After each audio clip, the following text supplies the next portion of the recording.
Hare Krishna Krishna Krishna Hare Ram Ram Ram Hare Hare Hare Krishna Krishna Krishna Hare Hare Hare Ram Ram Ram Hare Hare Hare Krishna Krishna Krishna Hare Hare Hare Ram Ram Ram Hare Hare Hare Krishna Krishna Krishna Hare Hare Hare Ram Ram Hare Hare Hare Krishna Krishna Krishna Hare Hare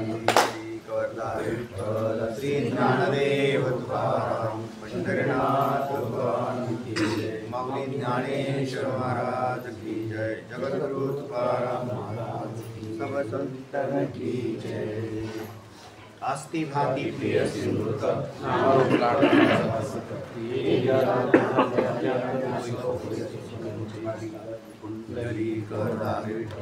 Shri Dnyandev Tukaram Pandharinath भगवान की जय। माऊली ज्ञानेश्वर महाराज की जय। जगद्गुरु तुकाराम महाराज की, सब संतन की जय। तर्क संग्रह का तो जरूर कर तर्क संग्रह।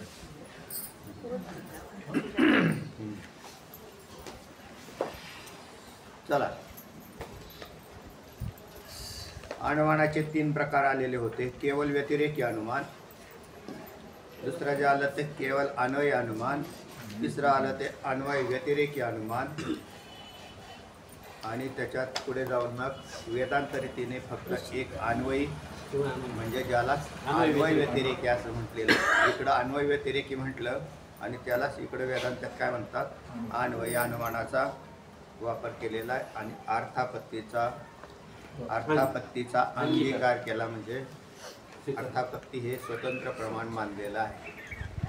तर एक अन्वयी म्हणजे तिथला अन्वय व्यतिरेकी अनुमान ते अनुमानाच्या अंतर्गत येतं। अनुमान प्रमाणाच्या अंतर्गत वेदांती जे मानतात त्याच्यात अन्वय व्यतिरेकी अनुमान आणि त्यालाच अन्वयी अनुमान असंही म्हटले।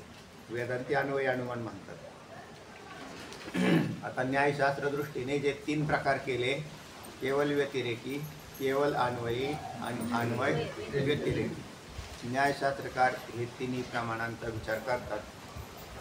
त्याच्यात अन्वय व्यतिरेकी हे मानून केवल व्यतिरेकी प्रमाण का मानत नाही वेदांती, तर अर्थापत्ती प्रमाणाचा स्वीकार केला आहे म्हणून। दुसरा एक भाग आहे केवल अन्वय अनुमानही मानत नाही, कारण त्याचा विचार तुम्हाला पुढे येणार आहे, आता करण्याची गरज नाही। तर मागचा जो विषय झाला की कुठून आलता आपला,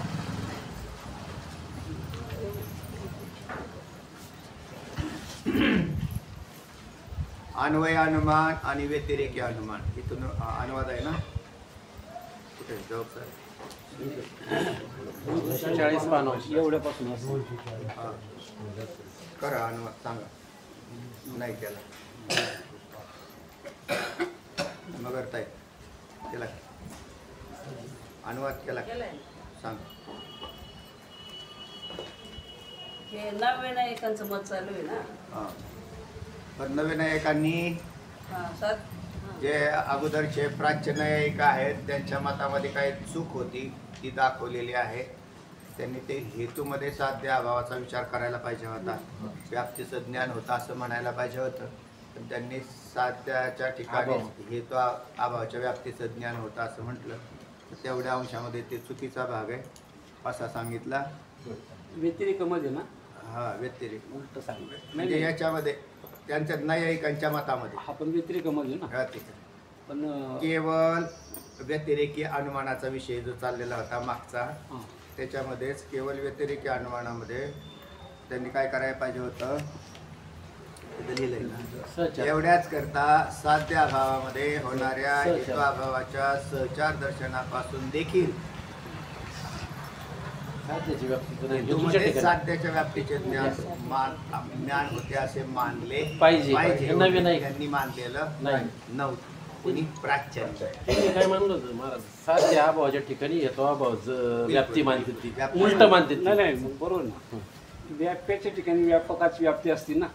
व्याप्याच्या ठिकाणी हा. व्यापकाचे अर्थ म्हणायला पाहिजे नाही होतं. नाही, मग व्यतिरेकामध्ये साध्या भाव हा व्याप्तीच होतो ना. तर ते त्यांचं मत झालं. नव्यांचं हा, मत हा मग बरोबर ना. ते मग त्यांच्या त्यांचं मताप्रमाणे ते बरोबर ना मग. हा ते तसं मानानात का हा. पण मानताना हेतूच्या ठिकाणीच मानायला पाहिजे होतं. हेतूची व्याप्ती साध्याची. साध्य अभावाच्या ठिकाणी हेतू अभावाची व्याप्ती आहे असं त्यांनी मानले हा. तिथं. तर त्यांनी साध्य तसं न करता हेतू अभावाची हेतूच्या ठिकाणी साध्याची व्याप्ती मानायला व्याप्ती पाहिजे. मानायला पाहिजे असं प्राच्यांचं प्राच- मत आहे. नाही आज नव्यांचं मत आहे. आपलं हे नव्यांचं नव्यांचं मत. मत. हे नव्यांचं मत आहे. तर असं नव्यांनी सांगितलं आणि प्राच्यांनी त्याच्या उलट केलं होतं. तर तिथं एक गोष्ट आहे प्राच्यांच्या मतामध्ये ते म्हटले की व्यापक आणि व्याप्त करताना जे हेतू आहे तो व्यापक व्यापक आहे. असतो आणि साध्या भाव हा व्याप्य आहे. तरी सुद्धा हेतूच्या ठिकाणीच मानायला पाहिजे. व्याप्ती मानायला पाहिजे. मग व्याप्याच्या ठिकाणी व्यापकाची व्याप्ती असते हा नियम मग ही होणार आहे. त्यांच्या यांच्या मताप्रमाणे प्राच्यांच्या मताप्रमाणे बरोबर येईल ना मग. हा. व्याप्याच्या ठिकाणी व्यापकाची व्याप्ती. हा पण ते चुकीचं आहे खंडन असं केलं ना नव्यांनी त्यांच्या मताने. सांगितलं. ऐकून पहा अजून पहा. साध्य अभावामध्ये होणाऱ्या हेतू अभावाच्या सहचार दर्शनापासून सुद्धा काय म्हणतायत ते तर मानलं का नाही त्यांनी. साध्य अभावामध्ये सहचार आहे. हेतू अभावाचा सहचार सहचार मानला. हे मानलंय. प्राच्यांनी मानला ना. दर्शनापासून सुद्धा हेतूमध्येच साध्याच्या व्याप्तीचे ज्ञान व्याप्तीचं ज्ञान मानताना काय करायला पाहिजे. हेतूमध्ये साध्याची व्याप्ती मानली हेतूमध्ये पाहिजे. साध्याच्या व्याप्तीचे ज्ञान होते असे मानले पाहिजे परंतु ते साध्याच्या ठिकाणी हेतूचं ज्ञान अभावाच्या असं ठिकाणी. अभावाच्या ठिकाणी मान. आता अन्वय आणि व्यतिरेकी या दोन अनुमानातला भेद सांगितलेला आहे. पुढे जाऊन सांगा. मग जेव्हा हेतू साध्याचा सहचार ज्ञानापासून हेतूमध्ये साध्याच्या ज्ञानाची व्याप्ती होते. हेतूमध्ये साध्याच्या व्याप्तीचं ज्ञान होतं. हा, त्याला म्हणतात अन्वय अनुमान. हा तर आता ह्याचं लक्षण करताना बघा कसं केलंय. अन्वय आणि व्यतिरेकी है ना. हा. या दोन्हीमध्ये सुद्धा दोन शब्द महत्वाचे आले होते की हेतूमध्ये साध्याचा सहचार ज्ञानापासून हेतू साध्याच्या सहचार ज्ञान. सहचार ज्ञानापासून हेतूमध्ये हेतू आणि साध्याच्या व्याप्तीचं ज्ञान. सहचार ज्ञानापासून हेतूमध्ये साध्याच्या व्याप्तीचे ज्ञान होते त्याचं नाव अन्वय. हे नव्या नायकानुसार. हा नव्या नायकांनी केली. आणि जेव्हा साध्य अभावामध्ये हेतू अभावाच्या सहचार दर्शनापासून हेतूमध्येच दोन्ही ठिकाणी शब्द कोणते आलेले हेतूमध्येच हे मत नव्या नायकांनी केलेलं आहे. आणि ते म्हणतात असं मानायला पाहिजे. म्हणून प्राच्यांनी फक्त काय केलं होतं साध्य अभावामध्ये हेतूभावाची व्याप्ती. साध्य अभावामध्ये असं व्याप्तीचं ज्ञान मानायला पाहिजे म्हटलं तेवढ्या अंशात चुकीचं आहे असं यांचं म्हणणं आहे. तर हेतूमध्येच पाहिजे ते. म्हणून साध्य अभावामध्ये हेतू अभावाच्या सहचार दर्शनापासून हेतूमध्येच या पदावरती अंडरलाईन करून ठेवा दोन्ही ठिकाणी. ते फरक तिथं लक्षात नाही. असं म्हणजे अन्वय आणि व्यतिरेकी दोन्हीमध्ये तसंच आहे ते. साध्याच्या व्याप्तीचे ज्ञान होते तेव्हा व्यतिरेकी अनुमान असं म्हणतात. म्हणून तिथं व्यतिरेकी अनुमानाचाच विषय आहे हा. तर ते हेतूच्या ठिकाणी ज्ञान होतं असं नव्या नायकांनी सांगितलं. मग तर अन्वय असो किंवा व्यतिरेक असो दोन्ही ठिकाणी काय होईल हेतूमध्ये साध्याच्या व्याप्तीचं ज्ञान होतं. साध्याच्या व्याप्तीचे दोन्ही याला. आता साध्य आणि हेतू यांचे लक्षण तुम्हाला जर माहीत असतील तर ते हे समजायला सोपं होतं. जसं अनुमान प्रमाणामध्ये हेतू कशाला म्हणतात आणि साध्य कशाला म्हणतात. हेतू या पदाला अनेक दुसरी नावं येतात जसं साधन लिंग व्याप्य आणि हेतू अशी चार नावं आलेली आहेत त्याला. हे सगळ्याचा अर्थ एकच. साध्याचा जो विषय साध्याचा जो विषय असतो त्याचं नाव काय हेतू. म्हणजे जसं साध्य वन्नी आणि त्याचा विषय म्हणजे धूर. म्हणून त्या धुराला लिंग हेतू साधन व्याप्य असं म्हणतात. म्हणजे एकाच पदाची नाव आहेत बरं. म्हणजे ही चार नावं दिसतात ना तर ती चार नसून एकच आहे. आता साध्य कशाला म्हणतात. आता याच्यात दुसरं अजून एक आहे. ज्या वेळेला सरळ अनुमान असतं अन्वय व्यतिरेकी अनुमान जे आहे म्हणजे अन्वय व्यतिरेकी म्हणजे केवळ अन्वय जे वेदांतांनी मानलेलं अन्वय व्यतिरेकी तर इथे काय अडचण नाही.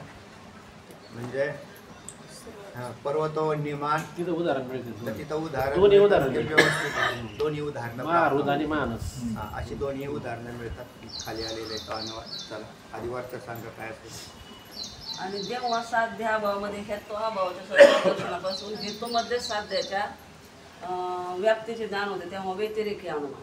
म्हणजे अभावाचं बरं का तिथं आता तर तिथं व्यतिरेक आणि अन्वयीमध्ये साध्य हेतूचा सहचार सहचार एवढं करायचं आणि व्यतिरेकामध्ये साध्य अभावाच्या ठिकाणी हेतू अभावाचं सहचार दर्शन व्याप्तीचे ज्ञान हेतूमध्येच प्राप्त झालं की त्याचं नाव व्यतिरेक व्यतिरेक अनुमान. कारण व्याप्य ज्ञानापासून वास्तविक साध्य अभावामध्ये हेतू अभावाच्या व्याप्तीचे ज्ञान कुठेही होत नाही. वास्तविक साध्य अभावामध्ये साध्याचा अभाव असता अभावामध्ये हेतू अभावाच्या व्याप्तीचे ज्ञान कुठेच होत नाही. लक्षात आलं. वास्तविक होत नाही. का होत नाही? कारण तिथं व्याप्तीचं ज्ञान हे नसतंच तर अनुमिती असते. डायरेक्ट अनुमिती होती अनुमिती होते ज्ञान नसतं. ज्ञान नसतं. लक्षात आलं. तिथं काय होत नाही? वास्तविक साध्य अभावामध्ये हेतू अभावाच्या व्याप्तीचे ज्ञान कुठेच होत नाही. तर साध्य अभावामध्ये हेतू अभावाच्या व्याप्तीची अनुमिती होते. अनुमिती होती फक्त असं लिहायला पाहिजे पण ते तसं नीट लिहित राहते. तिथं काय होते? अनुमिती होते ज्ञान नाही होत. होत असे असा नियम आहे. आणि या दोन मतापैकी पहिला पक्ष प्राच्य न्यायिकांचा आणि दुसरा पक्ष नव्य न्यायिकांचा. तिथं एक टीप बी दिलेली आहे. ज्ञान कोठेही होत नाही याची 2 नंबर टीप आलेली खाली. जेव्हा साध्य अभावामध्ये हेतू अभावाच्या व्याप्तीचे ज्ञान होत असते. कशाचं ज्ञान होत असते?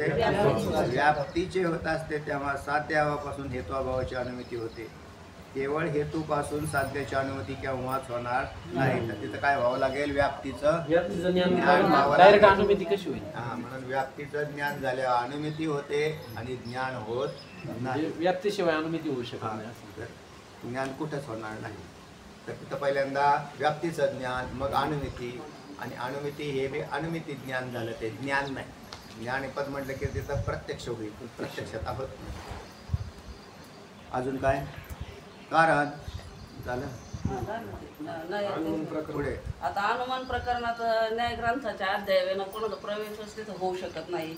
आता याच्यात थोडंसं चिंतनीय असा भाग आहे की हा आहे विषय थोडा किचकट. त्याचं कारण हे पदं कळत नाहीत तुम्हाला.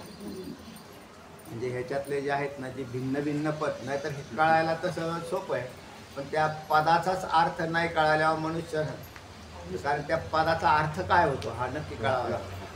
मग त्याच्यासाठी काढले जसे अशोक महाराजांनी काढली आधी ते म्हणते हे एवढे शब्द मला कळाले नाही. मग ते बरोबर आहे कारण ते पारिभाषिक शब्द आहेत ना ते आणि मग त्या पारिभाषिक त्या पारिभाषिक शब्दाचे अर्थ ते हळूहळू जसा कळून घेतलाय जाणून घेतला की तुमचा त्याच्यात प्रवेश होईल.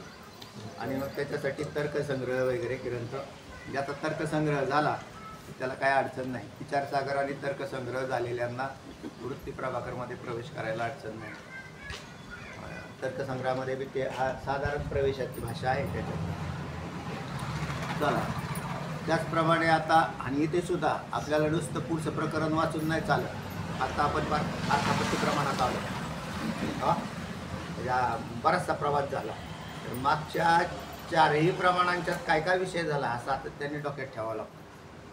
तर 5व्या प्रमाण ह्याच्यामध्ये लक्षात येईल. आता मागचं जर ते 2 नंबरलाच गेलं अनुमान प्रमाण ते जर विसरून गेलेलं असेल तर अर्थापत्तीमध्ये अवघड आहे. कारण इथं विषय कशाचा आलाय? अनुमानाचा आलाय. अनुमानाचा चालला. अनुमान प्रमाणापासून जे ज्ञान होतं त्याला अनुमिती म्हणतात.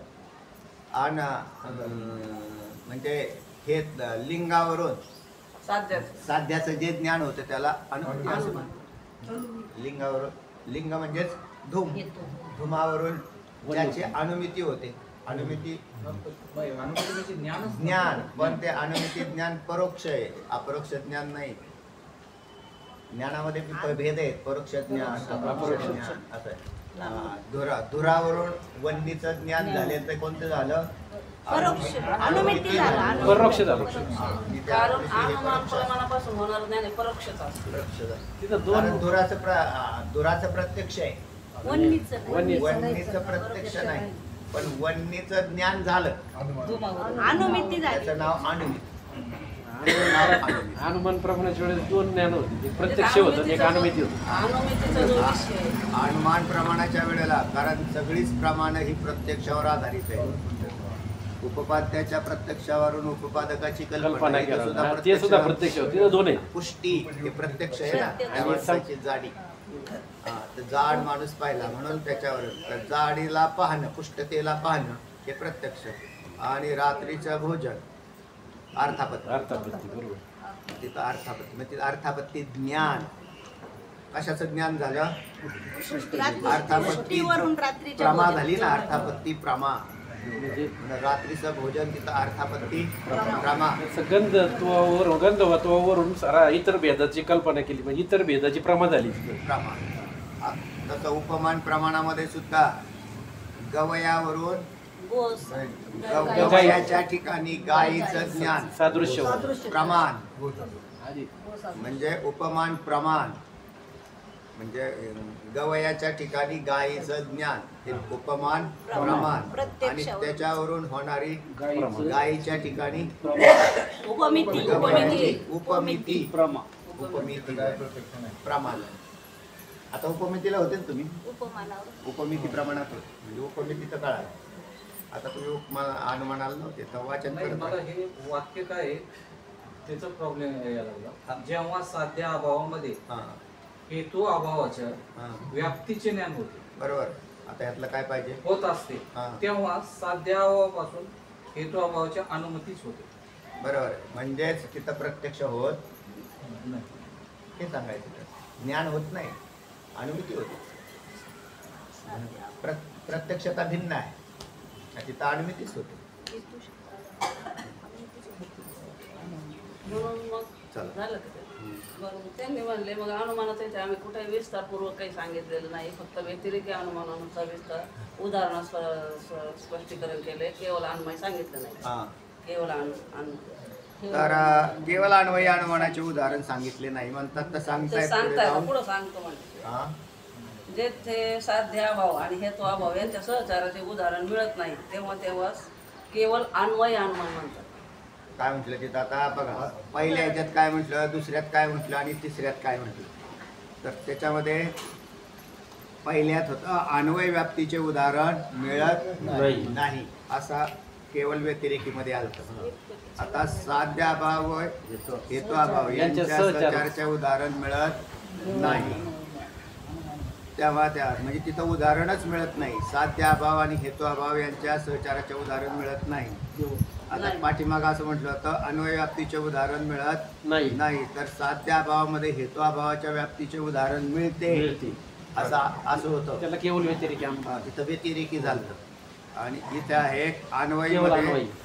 आता उदाहरणच मिळत नाही असं म्हटलं, म्हणून त्याचं नाव केलंय केवळ अन्वयी. केवळ अन्वयी.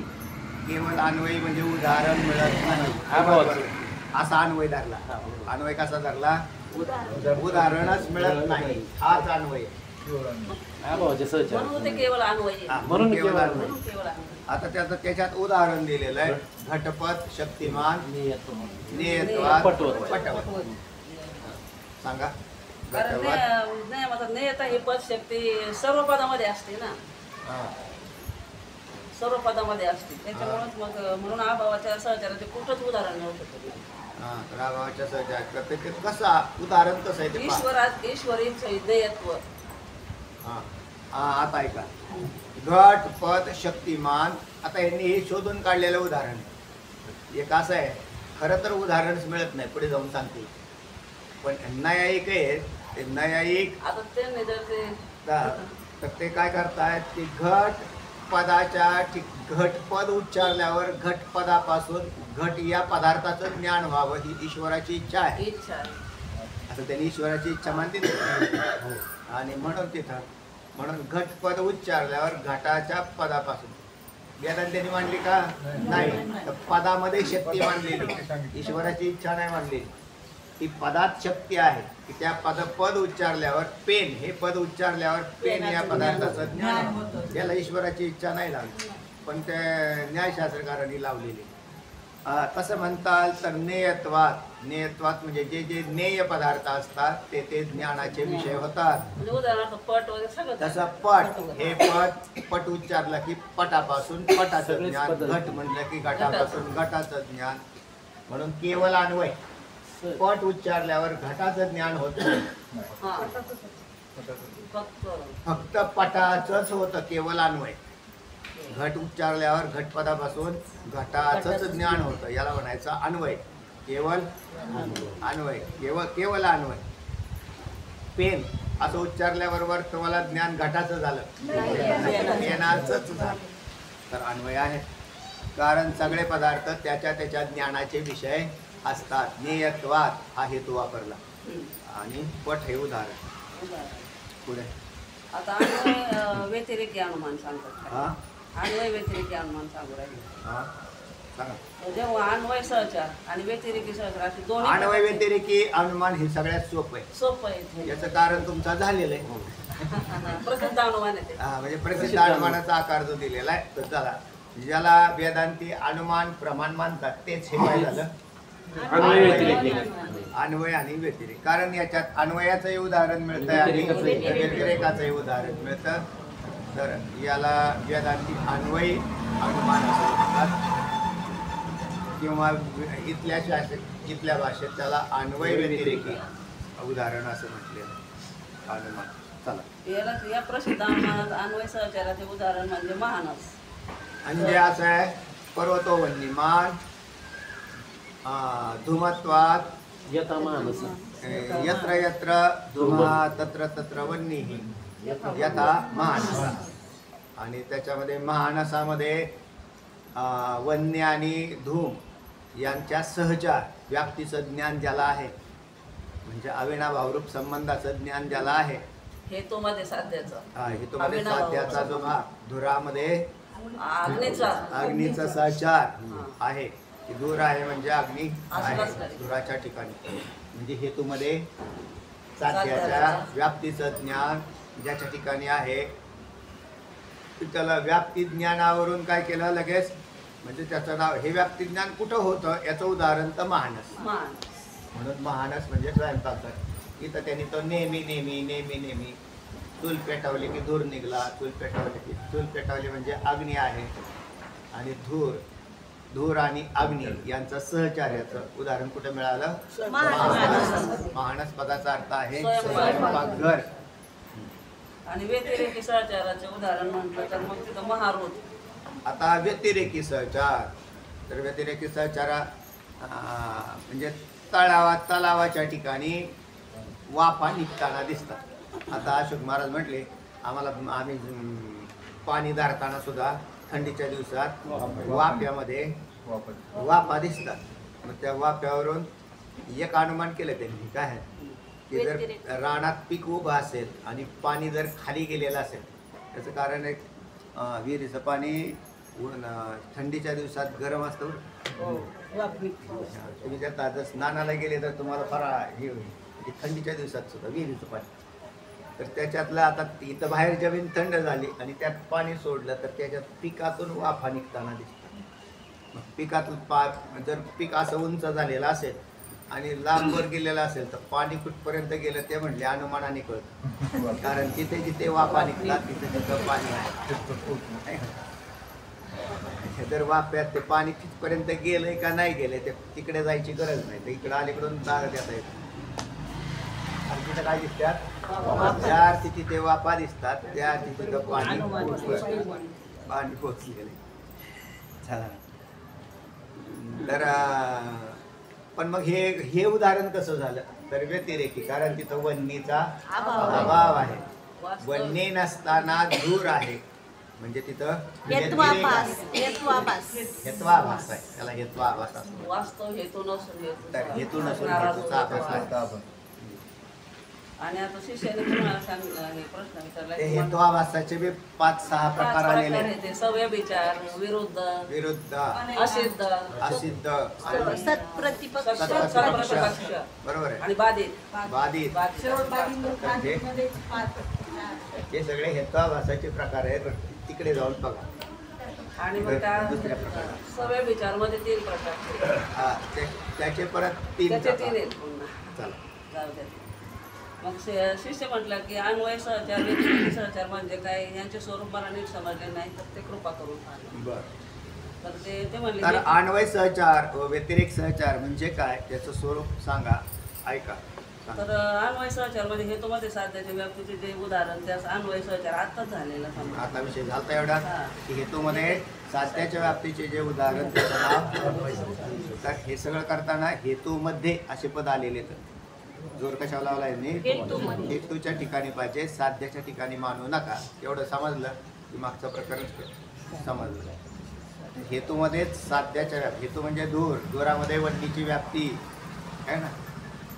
जिथे जिथे दूर आहे तिथे तिथं वन्य वन्य असतो, याला म्हणायचं अन्वय सहचार. सहचार. अन्वय सहचार म्हणजे हेतूमध्ये साध्याच्या व्याप्तीचं उदाहरण त्याला अन्वय सहचार आणि उदाहरणही सांगतात. सांगा. जिथं जिथं दूर असतो हा, तिथं तिथे तिथं दूर वन्य असतो, तिथे तिथे वन्य असतोच. उदाहरण मानव त्याचं उदाहरण महान. तोच अन्वय सहचार. याला काय म्हटलेलं आहे? अन्वय सहचार. अन्वय सहचार. अन्वय म्हणजे असणं, व्यतिरेक म्हणजे नसणं. आणि साध्य अभावात हेतू अभावाचे व्याप्तीचे उदाहरणच व्यतिरेकी सहचार. आता साध्य अभावात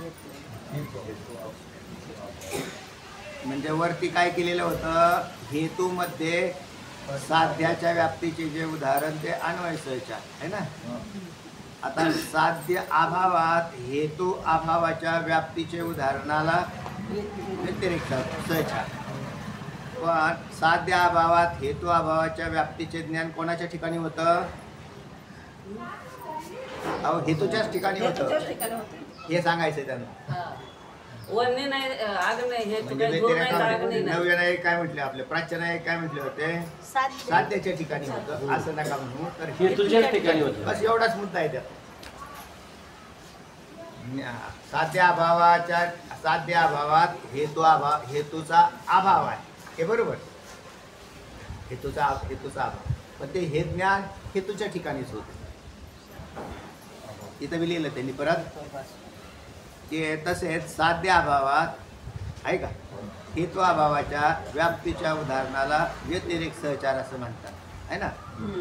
तर हा व्यतिरेक सहचार, पण हाही कुठं झाला, कोणाच्या ठिकाणी मानायचा? हेतूच्या ठिकाणी. हेतूच्याच ठिकाणी.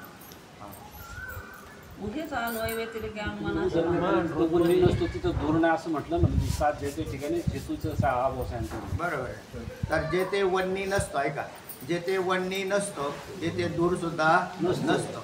वन्नी नसतं म्हणजे जिथं वन्नी नाही, महान रुद्र हा. त्या ठिकाणी, आणि तिथं दूर सुद्धा नाही. हेतूच्याच ठिकाणी होईल ना. मान रोत म्हणजे हेतूच ना. महानृत कोण आहे? हेतूच आहे.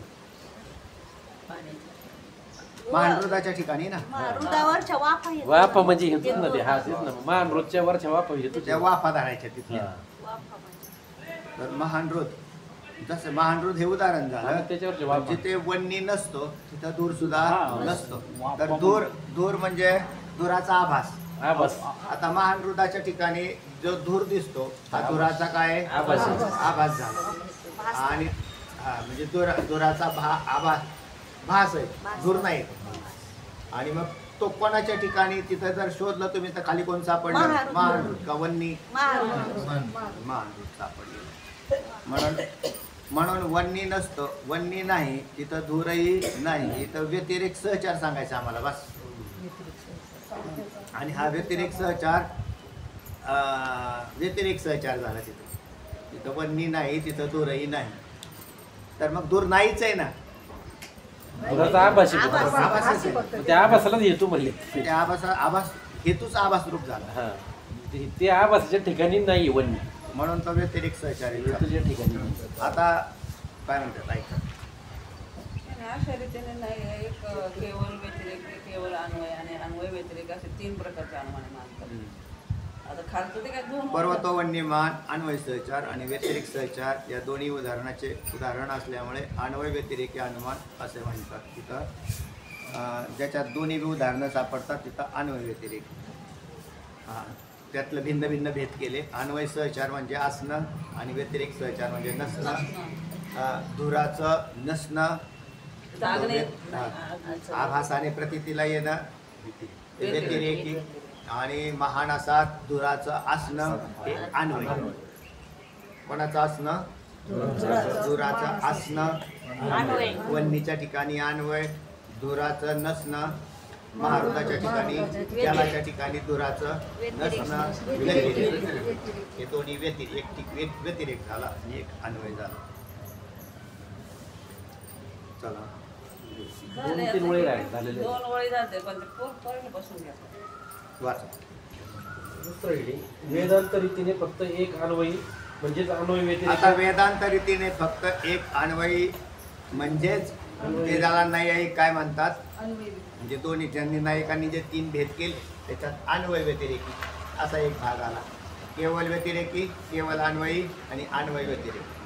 तर त्याच्यात अन्वय व्यतिरेकी नावाचा जो नैयायिकांनी सांगितलेला भाग आहे त्याला वेदांती केवळ अन्वयी अनुमान असंही म्हणतात. म्हणून म्हणजे वेदांत शास्त्री वेदांतवाले कोणतं अनुमान मानतात तर अन्वय व्यतिरेक. त्यांच्या भाषेत बोलले तर अन्वयी मानतात. आणि म्हणजे अन्वयी म्हणजे काय हो तर नैयायिकांच्या भाषेत अन्वय व्यतिरेक. नैयायिकांच्या भाषेत तो कोणतं झालं? दोन्हीचं अंतर बघू तुम्ही एकाच्या. यांचं नाव बदललं, यांनी फक्त अन्वयी म्हटले त्याला आणि नैयायिक त्याला अन्वय व्यतिरेकी म्हणतात. वेदांत रीतीने फक्त एक अन्वय म्हणजेच अन्वय व्यतिरेकी अनुमानाचा आणि अर्थपत्तीचा अंगीकार. आता अर्थापत्तीचा अंगीकार का केला तर वेदांत शास्त्रावाले केवळ व्यतिरेकी अनुमान मानत नाही. वेदांत मतात केवळ व्यतिरेकी अनुमानाचे प्रयोजन या अर्थपत्ती प्रमाणाद्वारा सिद्ध होते ते मागे सांगितलेच आहे.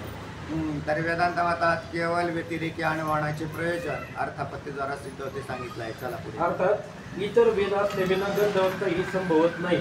बरोबर आहे. इतर भेद असल्याशिवाय गंधवत्ता संभवत नाही. गंधवत्ता म्हणजे गंधाचं अधिकरणत्व. इतर भेद असल्याशिवाय पृथ्वीच्या ठिकाणी संभवत नाही. म्हणजे इतर भेद असल्याविना इतर भेदाच्या ठिकाणीच गंधवत्ता राहत नाही. जलाधिकांच्या ठिकाणी संभवत नाही. आता इतर भेद असल्याविना म्हणजे इतर भेद पाहिजे तिथे तर तिथं गंधवत्ता संभवणार. जर पृथ्वीच्याच ठिकाणी तेवढी गंधवत्ता राहते असं म्हणा, दुसऱ्या ठिकाणी राहत नाही. इतर भेदचा अर्थ म्हणजे 14. इतर म्हणजे 14, भेद म्हणजे भिन्न. 14 पदार्थ यांच्यामध्ये इतर भेद असल्याविना त्यांच्या इतर भेद कुणाच्या ठिकाणी? पृथ्वीच्या ठिकाणी. पक्ष पृथ्वीच्या ठिकाणी इतर भेद आहेत ना. गंधवत्ता नाही ना बाकीच्या बाकीच्यांच्यात नाही, फक्त पृथ्वीच्या ठिकाणीच गंधवत्ता संभवते आणि इतराच्या ठिकाणी संभवत नाही. काय म्हणतात अजून नवीन काही संशोधन ते वाकडे तिकडे भाषा आहे तिथं त्याच्यामुळे तेवढाच फरक आहे. पण समजून घ्यायला तेवढंच घ्यायचं. कुठलं? इतर भेदामध्ये गंधवत्ता नाही आणि गंधवत्ता कुठे आहे? पृथ्वीच्याच ठिकाणी आहे. म्हणजे इतर भेदवत म्हणजे इतर जे आहेत 14 ह्या 14 सोडून भेदवती कोण आहे? पृथ्वी. त्या पृथ्वीच्या ठिकाणी गंधत्व आहे. बरोबर आहे. म्हणजे पृथ्वी सोडून गंधत्व नाही असं आहे. तेच म्हणलं नाही वाकडं तिकडं असल्यामुळं तुम्हाला समजून घ्यायला घ्यावं लागतं. इतर भेद ना, इतर भेद असल्याविना पृथ्वी असल्याविना गंधवत्वा संभवत नाही असं आपण लागलं. म्हणजे 14 पदार्थ त्या पृथ्वीच्या ठिकाणी अभाव मानायचा. पृथ्वीत्वाच्या ठिकाणी 14चा अभाव हा तर गंधवत्ता संभवते. आणि जर इतर भेदासहित घेतले तर गंधवत्ता इतर भेदाच्या ठिकाणी गंधवत्ता संभवतात नाही. पृथ्वीच्या ठिकाणी नाही, असल्या विना इतर भेदाच्या ठिकाणीच गंधत्व आहे. इतर भेदाच्या अभावाच्या ठिकाणी इतर अभावाच्या अभावाचे इतर भेदाच्या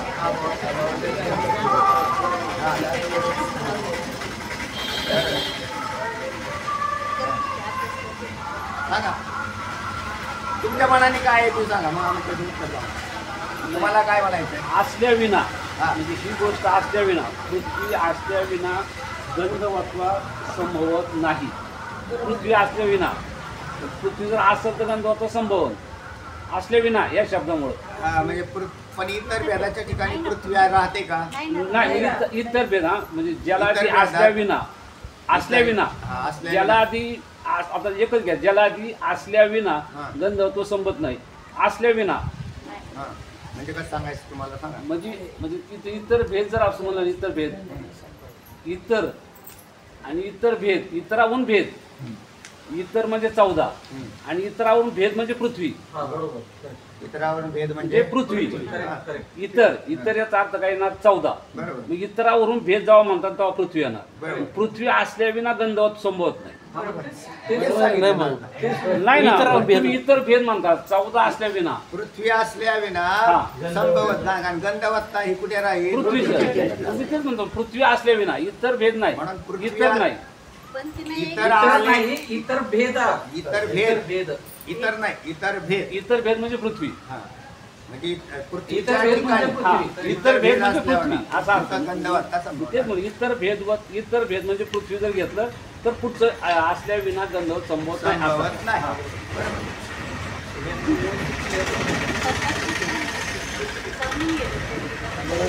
त्यांनी बी बरोबर ते सांगितलं. हा, तुम्ही एकच तेच म्हणायचंय, पण ते सांगितलं. वेगवेगळ्या त्यांनी वाक्यरचना तुमची वेगळी. रचना करून त्यांनी सांगायचं. शास्त्र झालेलं नाही पण ते डोक्याला लावतात. हा, डोकं लावतात. जास्त लावते. हा, डोकं लावणारीच माणसं पाहिजे. तर हे काही सोपं निष्कट आहे का? हे शब्द तसे वापरतात ना, सरळ वापरत नाही. त्यांना ते इथं किती सोपं आहे की बा गंधवत्ता ही पृथ्वीच्या ठिकाणी असं म्हटलं तर आम्ही तर लगेच वाचून जाऊ. इतर भेदाचे काही पण नाही. इतर भेद असल्या विना गंधवत्ता संपणार नाही म्हटलं की तिथं डोकं लावावं लागेल. तिथे फक्त एक शब्द टाका, पृथ्वीच्या ठिकाणी इतर भेद असल्या विना आहे, गंधवत्ता. पृथ्वीच्या ठिकाणी नाही लिहिलं. हा, ती एक शब्द टाकायला पाहिजे, मग लक्षात आला. पुढे म्हणून गंधवत्तेची अनुपपत्तीच इतर भेदाची कल्पना आलं करायला. की इथं ऐका ना, गंधवत्तेची अनुपपत्ती म्हणजे गंधवत्ता, अनुपपत्ती म्हणजे असं हा इतर भेदाची कल्पना करावं. अनुपस्थित उपस्थित नाही. उपस्थित नाही, उपस्थित नसणं, असंभव असणं, तर अभाव असणं. तर गंधवत्तेची अनुपत्ती म्हणजे गंधवत्ता ज्या अर्थी नाही त्या अर्थी जिथं इतर भेद असला पाहिजे. पाहिजे. आलं का? कल्पना करवते म्हणजेच जर ज्या ठिकाणी गंधवत्ता नाही त्या ठिकाणी इतर भेद आहे, तिथं गंधवत्ता आहे तिथं इतर भेद नाही.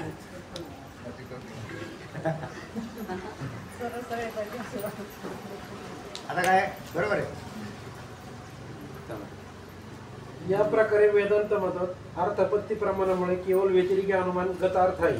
गातार्थ म्हणजे स्वीकार केलेला नाही, त्याला गातार्थ म्हणतात. आणि हे शब्द पाहणार ते अर्थ आता गातार्थ आहे म्हणजे स्वीकारलेला स्वीकारलेला नाही. नाही, त्याला गातार्थ म्हणतात. आता केवळ अन्वयी म्हणून कोणी एक प्रमाण आहे असे मुळीच नाही. हा, आता केवळ अन्वयी म्हणून एक प्रमाण आहे. त्यांनी 3 प्रकार केले होते मागं. पहिलं व्यतिरेकी, दुसरा केवळ अन्वयी आणि अन्वय व्यतिरेकी. तेव्हा आता इथे असं म्हणतात की केवळ अन्वय अनुमान वास्तविक अस्तित्वातच नाही. त्यांनी कुठून शोधून काढलं? कारण ते स्वतंत्र ईश्वर शक्ती मानून पदाच्या ठिकाणी शक्ती मानली. ईश्वराची इच्छा ही शक्ती मानली त्यांनी. पण वास्तविक पाहतात तसं नाहीच आहे म्हणतात. कसं नाही ऐका, आता केवळ अन्वयी म्हणून कोणी एक प्रमाण आहे असे मुळीच नाही. कारण ब्रह्माच्या ठिकाणी सर्व पदार्थाचा अभावच आहे. आहे ना, ब्रह्माच्या ठिकाणी सगळ्या पदार्थाचा अभावच आहे. मग केवळ अन्वय कुठं राहिला? नाही. कशाचाच अन्वय नाही कशाचाच नाही, सगळं राहिला. विरोधात. पदार्थांचा अभाव म्हणून अन्वय नाव संभवतच नाही, कुठेच अन्वय संभवत नाही. की म्हणजे पद आणि पदार्थ यांच्यात अन्वय संभवत नाही, कारण पदार्थच अस्तित्वात नाही तर अन्वय कुठून आणला? कुठलाही पदार्थ अस्तित्वात नाही म्हणून अन्वय संभवत नाही. मग एकच खाली ब्रह्म आहे. आता केवळ अन्वयी म्हणून कोणी एक प्रमाण आहे असे मुळीच नाही, कारण ब्रह्माच्या ठिकाणी सर्व पदार्थाचा अभाव आहे. म्हणून सर्व पदार्थांच्या व्यतिरिक्त चारचे उदाहरण म्हणजे ब्रह्म हेच काय ते मिळते. बरं, अन्वयाचं उदाहरण सांगा. नाही तर व्यतिरेकाचं उदाहरण मिळालं, कारण ब्रह्माच्या ठिकाणी सगळ्या पदार्थाचा अभाव आहे. हे व्यतिरेकाचं उदाहरण मिळालं. अन्वयाचं उदाहरण मानायचं जर लागलं ना तर द्वैत मानावं लागेल. द्वैतापत्ती म्हणजे द्वैत मानलं तर अन्वयच, कारण जिथे जिथे पृथ्वी आहे तिथे तिथं पृथ्वीवरचे सगळे पदार्थ पृथ्वीच्या ठिकाणी आहेत. तर अन्वय कोणाच्या ठिकाणी मांडला? पृथ्वीच्या ठिकाणी मांडला. आणि वेदांती अन्वय कुठेच मानत नाही, तर व्यतिरेकच मानतात, कारण ब्रह्माशिवाय सगळं कुठे काही पदार्थ अस्तित्वात नाही.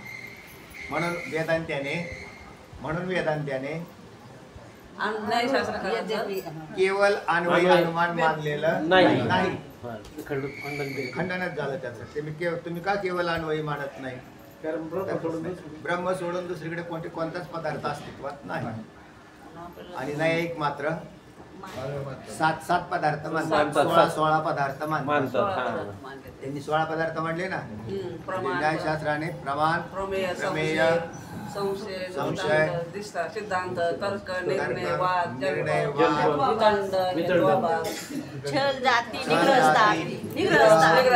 निग्रहस्थान असे 16 पदार्थ न्यायशास्त्रकारांनी मानले. वैशेषिकांनी 7 मानले आणि वेदांत्यांनी एकच मानले.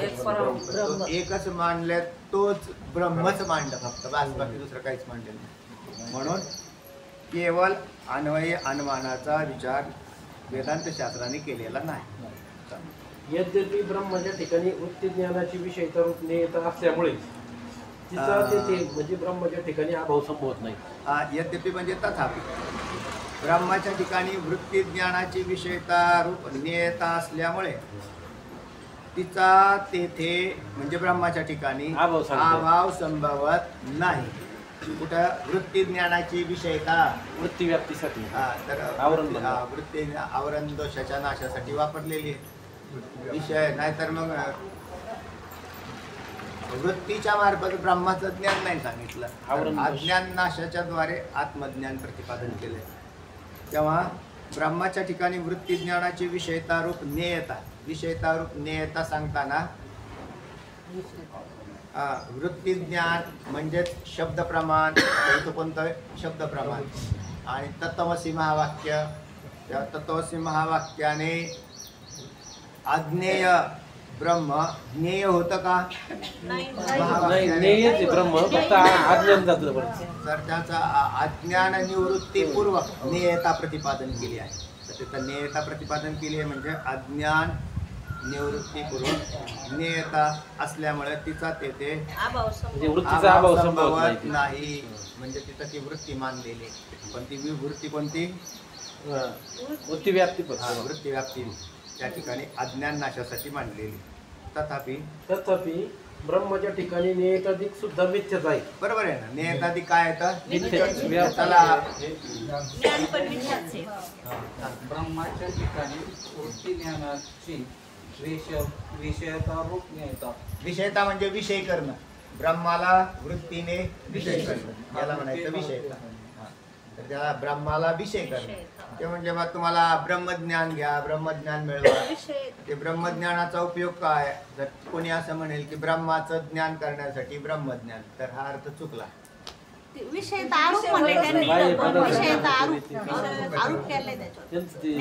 विषयतारूप आरोप नाही म्हणतात. आरोप नाही, आरोप नका. विषय करत होते. विषयतारूप म्हणजे ब्रह्माला विषय करणं. तिथं वृत्ती जातीसाठी विषयचा रूप आहे नेता सांगितलं. असल्यामुळे असं वाटतं. हा बरोबर आहे ना. विषयता रूप नियता आहे ना म्हणजे मग. आहे ना. ज्ञान तत्वमसी महावाक्य नाही दिलं का? हा. तत्वमसी महावाक्य कशाला दिलंय? ज्ञान होण्यासाठी ब्रह्माच्या ठिकाणी विषयता कशी केली? ते तत्वामासी, ते ब्रह्म तू आहेस असं केलं. तर ते ब्रह्म तू आहेस याच्यात त्या वाक्याने म्हणजे वृत्ती ज्ञान रूपी त्या वाक्याने ब्रह्माला विषय केला. आता ब्रह्माला विषय म्हणजे न्यायसाठी ते म्हणजे कसा झाला? मग त्या शास्त्राने पुढे म्हटलं की निर्माण झालेली ही वृत्ती ही अज्ञानाचा नाश करून वृत्ती ही निवृत्त होते आणि तो तत्स्वरूप म्हणजे ब्रह्मस्वरूपाचा अनुभव घेतो. याला म्हणायचं विषयता रूप नियता.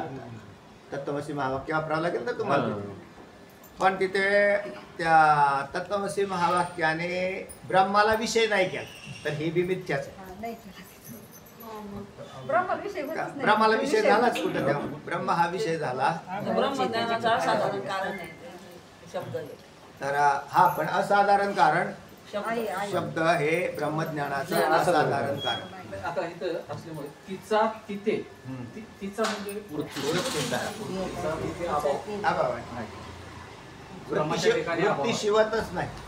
आता तिचा तिथे अभाव संभवत नाही लिहिलं तिथे. अभाव आहे नाही. अभाव संभवत नाही आणि अभाव संभवतो दोन्ही बी दोन्ही मान्य पण करावं म्हणता लागेल. येतं. हा अभाव वृत्ती जोपर्यंत ब्रह्माचं ज्ञान झालं नाही तोपर्यंत तोपर्यंत अभाव. ज्ञान निवृत्तीसाठी भाव संभवतो आणि ब्रह्माच्या ज्ञानात अभाव असतो. दोन्ही कामं म्हणजे वृत्ती नसेल तर ब्रह्मज्ञान होणार नाही. पण वृत्तीने ब्रह्मज्ञान होणार असं. पण आपण दोन्ही कडून बोलता येईल. पंचदशीमध्ये तोच विषय आलाय ना. नियतेचा विषय मागं होऊन गेले बघा 3-4 वेद्य श्लोकाच्या. वेद्य आणि वेद्य नाही. हा, वेद्यत्व वेद्यत्व आहे. आहे किंवा वेद्यत्व नाही. प्रत्यक्ष तर चला हा विषय सोपा आहे. म्हणून हा ब्रह्म विषय सोपा आहे. न्यायिकांचा अवघड. वेदांत झाल्यामुळे न्याय वेदांताची जी भाषा आहे ना ती सरळ सोपी आहे. वाटते. तिथं काय अडचण नाही. तिथं हिला काय वाटलं अडचण तिकडे नाही. बोलत होते. फक्त घोटाळा कुठे आहे?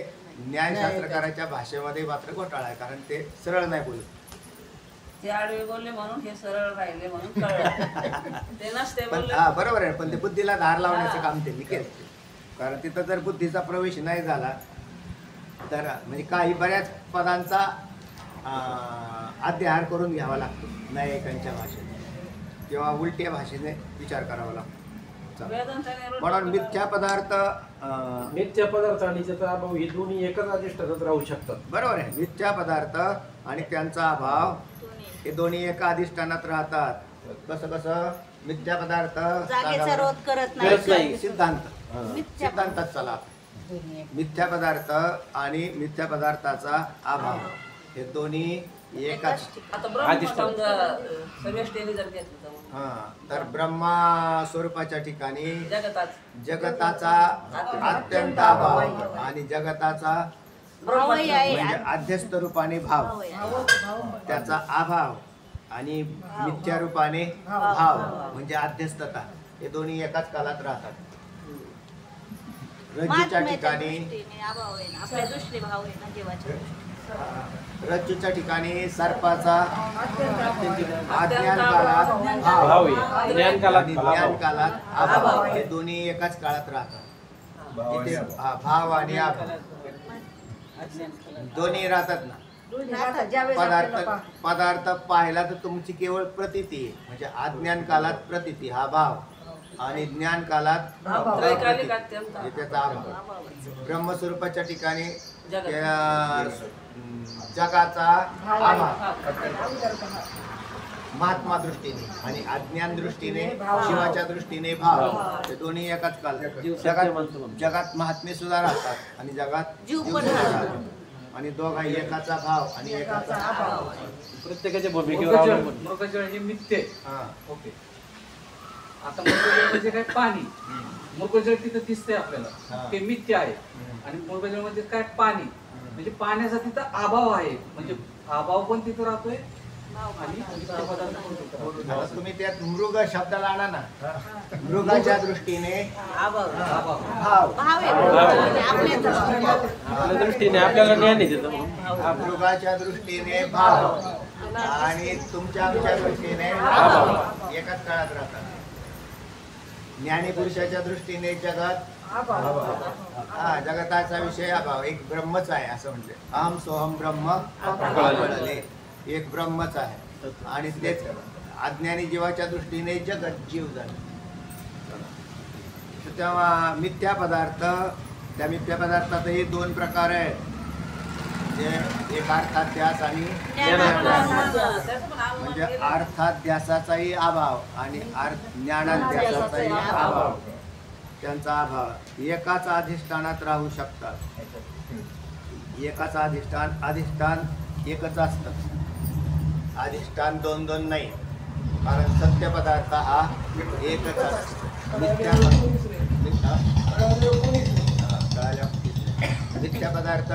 मिथ्या पदार्थ भेदाने अनेक असतात, पण ते मिथ्या भेदाने. म्हणून जगत सुद्धा भेदाने युक्त होऊन अनेक भेदावान झालं. आणि त्याचा अभाव शोधाय गेला तर तो अधिष्ठानाच्या ठिकाणी झाला. म्हणून सगळ्या अनंत नाना मायामय पदार्थांचा अभाव एका अधिष्ठानात होतो. झालं.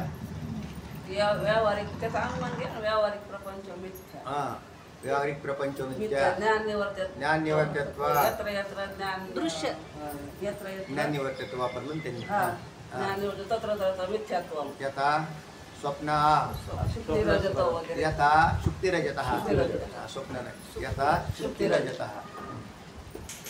पुढे अशा प्रकारे वेदांत मतात केवळ अन्वय अनुमान नाही मानले नाही. तर वेदांत मतामध्ये केवळ अन्वय अनुमान मानलेलं नाही. याचं कारण सांगितलं त्यांनी की वेदांत मतात केवळ अन्वय का मानलं नाही, तर ब्रह्मस्वरूपाच्या ठिकाणी सगळ्याच पदार्थाचा अत्यंत अभाव असल्यामुळे आम्ही केवळ अन्वय मानत नाही. मग केवळ व्यतिरेकी का नाही मानलं आमच्यासारखं, तर आम्ही स्वतंत्र अनुमान प्रमाण मानत असल्या कारणाने, आम्ही स्वतंत्र अर्थापत्ती प्रमाण मानत असल्या कारणाने आम्ही तुमचं ते व्यतिरेकी मानलं. मग तुम्ही काय मानता, तर अन्वय व्यतिरेकी मानता. या पदाचा वेदांत्याचा अर्थ केवळ अन्वय अनुमान आम्ही मानतो. तेवढा विषय झाला. पुढे सार्वश्रयिक ज्या अन्वय व्यतिरिक्त अनुमान म्हणतात तेच वेदांत मतात अन्वय अनुमान नामक एकाच प्रकारचे अनुमान मानले आहे. बस हे लक्षात आलं. म्हणजे तुम्हाला परत जंबल नको व्हायला किंवा अन्वय व्यतिरेकी म्हणतात आणि परत अन्वय म्हणतात. तर वेदांत्याच्या भाषेत त्याला काय म्हणतात, आणि न्यायिक त्याचंच नाव काय ठेवले ते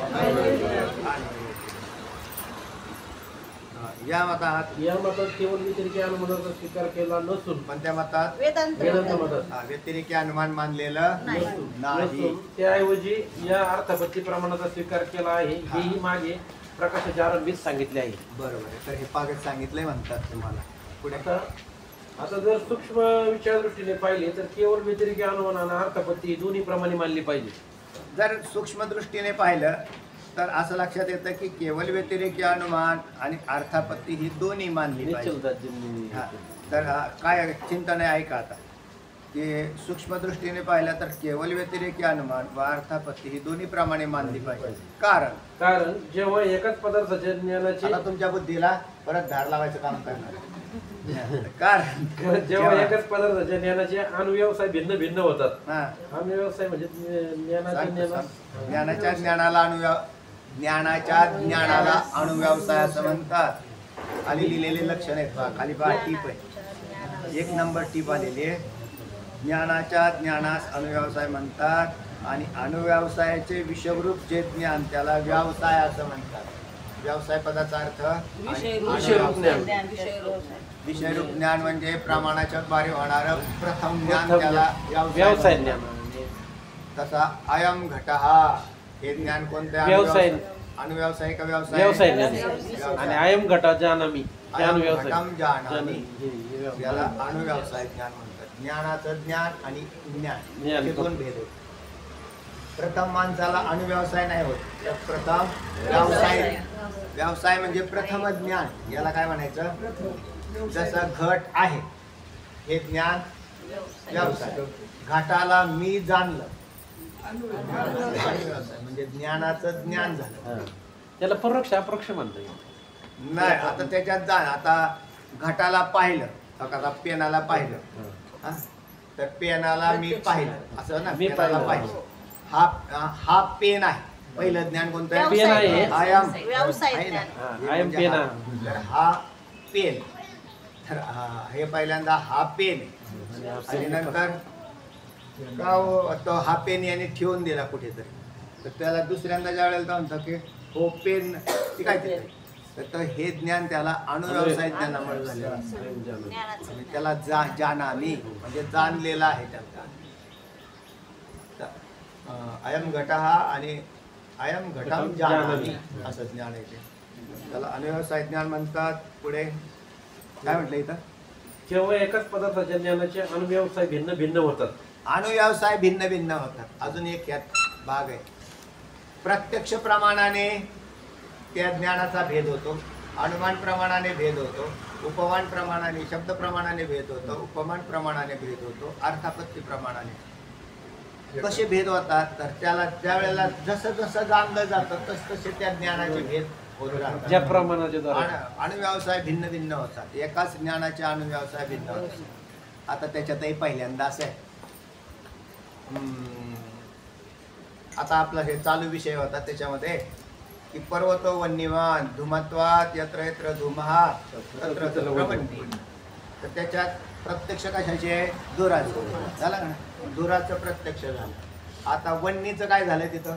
अनुमिती झाली. अणुमिती झालं. आणि अणुमिती ज्ञान हे परोक्ष असतं, बरोबर आहे. पण वन्नीचं ज्ञान झालं का नाही? झालं. झालं.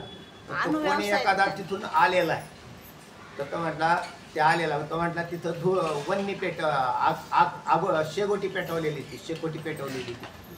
तर तो हा धुराचा वेध घेऊन तिथं जाणाऱ्या माणसाला वन्नीचं ज्ञान झालं का नाही? झालं. कोणतं? अनुव्यवसाय झालं ते. आणि प्रत्यक्ष झालं तिथं.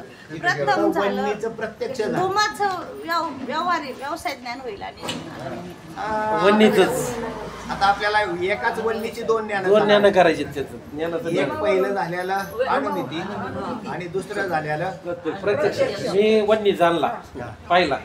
एकाच ज्ञानाचे अनेक म्हणजे ज्ञानाचं एकाच ज्ञान. ज्ञानाचे ज्ञान होत राहत. त्याला अनुव्यवसाय. प्रत्यक्ष जर झालं तर ज्ञानाचं ज्ञान आणि म्हणून प्रत्यक्ष पहिल्यांदा अणुमिती आणि नंतर प्रत्यक्ष त्याच वन्नीची. तर इथं याला अणुव्यवसाय असं म्हणायचं. ते पुढे दिलेलं नाही ते. हा पुढे येणार आहे आणखी. चालेल. जेव्हा एकाच पदार्थाच्या ज्ञानाचे अणुव्यवसाय भिन्न भिन्न होतात अजून एक तेव्हा सांग का त्याच्यातला? अजून दुसरा एक भेद आहे. काय आहे? आयाम घटः न्यायिकांच्या भाषेमध्ये आयाम घटः हे ज्ञान कोणतं आहे? व्यवसाय ज्ञान व्यवसाय अनुव्यवसाय. हा व्यवसाय बरोबर. आयम घटा. प्रथम झालं ना ते. प्रथम ज्ञान तर त्याला संयोग संबंधाने होणारं ज्ञान असं म्हणतात. त्याच्या संबंधातले राहतात. संयोग संबंध, समवाय संबंध, संयुक्त समवाय संबंध, संयुक्त समवेत समवाय. समवाय संबंध आणि विशेषणता संबंध. विशेषणता संबंध शेवट. हा बघ. आता नेत्राने घट पाहिला तर पहिला संयोग संयोग संबंधांद्वारे होणारं ज्ञान, हे ज्ञान भिन्न आहे का नाही? त्याच्यानंतर दुसरं आहे आयाम घटः नेत्रसय. आता त्याच्यात त्याच्या पुढचं ज्ञान आहे कोणतं असं जर म्हणताल तर घटत्वाचं ज्ञान झालं. घटाच्या समवाय. ठिकाणी घटत्वाचं संयुक्त समवाय. किंवा त्याला आपण रूपाचंही ज्ञान म्हणतो. संयुक्त रूपाचं समवाय आणि नाही. जातीचं ज्ञान. तर तिथं गट घट म्हणजे पहिलं घट संयोग संबंध झाला, दुसरा आपला संयुक्त समवाय. बरोबर आहे. नेत्र संयोग संबंध घट नाही. नेत्र डोळ्याचा आणि गटाशी संयोग. नेत्र संयोग संबंध, नेत्राचा संयुक्त समवाय संबंधाने कशाच ज्ञान झालं? गटाच्या ठिकाणी घटत्व जातीचं. किंवा रूपाचं. नेत्र संयुक्त समवाय संबंधाने समवेत समवाय संबंध, त्याच्या ठिकाणी घटत्वाच्या आता रूपत्वाचं रूपत्वाच्या जातीचं गुण. रूपत्वाचं जाती. रूपत्वच ना मग. रूपत्व जाती. पहिल्यांदा घटाचं झालं, नंतर नीलो घटः. त्याच्या नीलो घटः हे ज्ञान कशाने झालं? संयुक्त समवाय. नेत्र संयुक्त समवाय संबंध. नेत्र संयुक्त समवाय संबंध. नील रूपाचं. घटाच्या ठिकाणी नीलता. नीलता.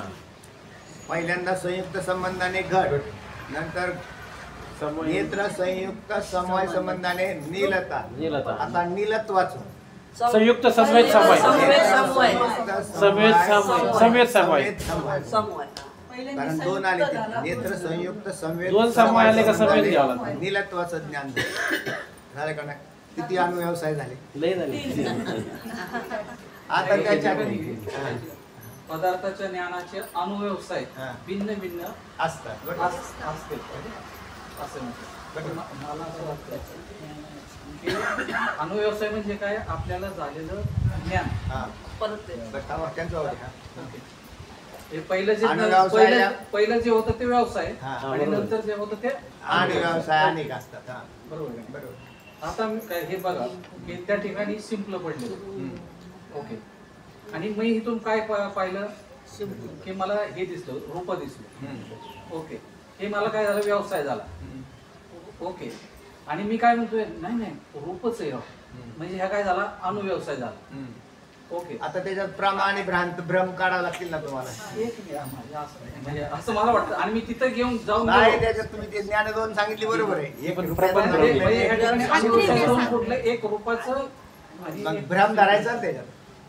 भ्रम धरा ना त्यात. ब्रह्मज्ञान होईल. या वाक्याचा अर्थ असा असा असं मला वाटतं. त्यांना त्या- इथं सर- विषय समजून नाही एकाच ज्ञानाच्या वेळेला चार इथे खाली उदाहरण आलेली आहेत. आलेत ना प्रमाणापासून जेवढे जेवढे ज्ञान उदाहरण होते. आणायची गरज नाही. इथं उदाहरण दिलेलं आहे. हा. आणि जसं मी तुम्हाला आता एक उदाहरण आधी सांगितलं की वन्नीचं ज्ञान एकाच पदार्थाचे दोन ज्ञान करायचे आपल्याला. बरोबर आहे ना? पदार्थ बदलायचा नाही. पदार्थ व्यवसाय आणि तोच आहे. अनुव्यवसाय. म्हणजे आता वन्नीचा धुरावरून होणारं ज्ञान.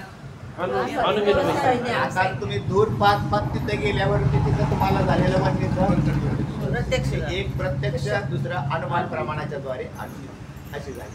आता तुम्ही काढले ते एक भ्रमाचं ज्ञान आणि एक प्रमेयचं ज्ञान, असे दोन काढले तुम्ही. आता भ्रमाचं तुम्ही म्हणले शुक्त्याच्या रजताचं ज्ञान आहे ना, आणि नंतर शिंपल्याचं ज्ञान. तर शिंपल्याचं ज्ञान हे स्वतंत्र आहे आणि रजताचं ज्ञान हे म्हणून त्या अणुव्यवसाय नाही ब्रह्मज्ञान एकाच पदार्थाचं पाहिजे आम्हाला. एकच पद्धत. इथं त्यांनी चार आणि प्रमाण आता दिले. तुम्हाला उदाहरण चार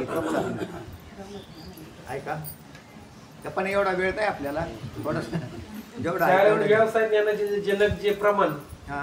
त्यांचा भेद असल्यामुळे पुन्हा अनुव्यवसायाचा भेद होत नाही. पहा, व्यवसाय ज्ञानाचे जनक जे प्रमाण, हे भेद कशाच्या द्वारे होईल? प्रमाणाद्वारे होईल. प्रमाणाचे. तुम्ही कशाच्या द्वारे केले?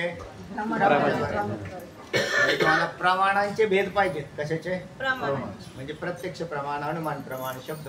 आता तेच म्हटलं ना मगाशी म्हटल्याप्रमाणे, तो मनुष्य आला आणि त्या माणसाने सांगितलं की तिथं वन्नी पेटवलेला आहे. हे ज्ञान कोणतं झालं? शब्द प्रमाण. शब्द प्रमाण वन्नी म्हणजे तिथं वन्य आहे. वन्य शब्द आहे आम्ही. गाव आम्हाला इथं धूर दिसतोय आणि धूर दिसतोय तर तिथे वन्य असला पाहिजे. तर हे त्याला आधी काय झालं? अनुमिती झाली. अनुमिती झाली. त्या माणसाला व्यक्तीला ज्याने तो धूर पाहिला त्याला काय झाली? अनुमिती झाली. अनुमिती झाली. तिकडून एक मनुष्य येत होता आणि त्या माणसाने त्याला सांगितलं, हो का हो तिथं धूर दिसतंय, तिथे शेकोटी पेटवलेली का? ते म्हटलं हो. मग तिथं काय झालं? शब्द ज्ञान झालं. शब्द प्रमाणाने शब्द ज्ञान आम्ही एक झालं. दिले. आणि तो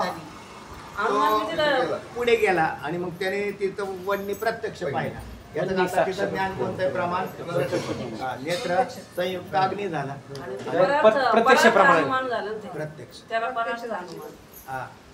त्यावेळेला त्याला परार्थ परार्थ अनुमान म्हणजे दुसऱ्या पण तिथं शब्द प्रमाणाने ज्ञान झालं ना. शब्द प्रमाणाने ज्ञान झालं ना. चार कारण तो माणसा आप्तवाक्याने केलेलं ज्ञान कोणतं आहे? शब्द प्रमाण आहे. येतात बघतो. म्हणून हा तिथं तीन ज्ञान झाली एकाच वन्नी. प्रत्यक्ष शब्द प्रमाणाने ऐकून, धूर पाहून आणि प्रत्यक्ष पाहून तीन ज्ञान झाली. प्रमाण याला काय म्हणायचे? अनुव्यवसाय भिन्न होते. आता हा विषय कशासाठी चाललाय? ब्रह्मदान. नाही ऐका ना, इथे म्हटलं होतं सूक्ष्म दृष्टीने पाहिलं तर केवळ केवळ व्यतिरिक अनुमान व अर्थापत्ती हे दोन्ही प्रमाण मानले मानली पाहिजे. पाहिजे. त्यांनी काय काढला मध्ये विषय असा पडला की दोन मानून तुम्हाला अनुव्यवसाय भिन्न भिन्न होतात ना, म्हणून मानायला काय अडचण आहे असं म्हणताय. चला व्यवसाय ज्ञानाचे जे जनक प्रमाणाचा भेद असल्याविना अनुव्यवसायाचा भेद होत नाही. अर्थात जेव्हा नुसत्या एका वन्नीचे प्रत्यक्ष ज्ञान होते तेव्हा वन्नी साक्षात करू मी असा अनुव्यवसाय. वन्यम साक्षात करो मी असा अनुव्यवसाय. अशा प्रकारचा अनुव्यवसाय होतो. म्हणजेच त्याचं प्रत्यक्ष ज्ञान. एक वन्नीला साक्षात जाणलेलं, मी साक्षात काय केलेलं आहे, त्या वन्नीला जाणलेलं आहे. हे काय आहे? प्रत्यक्ष हा, म्हणजे अणुव्यवसाय वन्य साक्षात करू मी. हा, बरोबर आहे. तर तिथं तर असा अणुव्यवसाय होतो. अणुव्यवसाय म्हणजे व्यवसायाचं म्हणजे जाणलेलं आहे असं ज्ञान जास्त करो मी. तर त्याच्यामध्ये साक्षात करो मी म्हणजे साक्षात मी त्याचं काय केलेलं आहे, अवलोकन केलेलं आहे. तर तो अणुव्यवसाय झाला. जेव्हा त्याच वन्नीचे अनुमानजन्य ज्ञान होते तेव्हा वन्नी अनुमिनमी असा अणुव्यवसाय होतो. हा, बरोबर. वन्नीम अनुमिनोमी. ज्या वेळेला वन्नीला प्रत्यक्ष पाहिला त्यावेळेला वन्नीम साक्षात करोमी, आणि ज्या वेळेला वन्नीला धुरावरून जाणला त्यावेळेला वन्नीम अनुमिनोमी असा अणुव्यवसाय होतो. असं झालं. लक्षात आलं?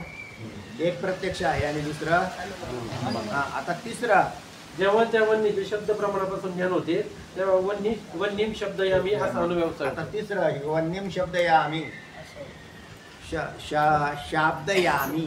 वन्नीम शाब्द यामी म्हणजे मला मी तो वन्नीचं मला ज्ञान झालेलं आहे. कशाने? शब्दाने. म्हणजे शब्द प्रमाणाच्या द्वारे त्याला जाणलेलं आहे.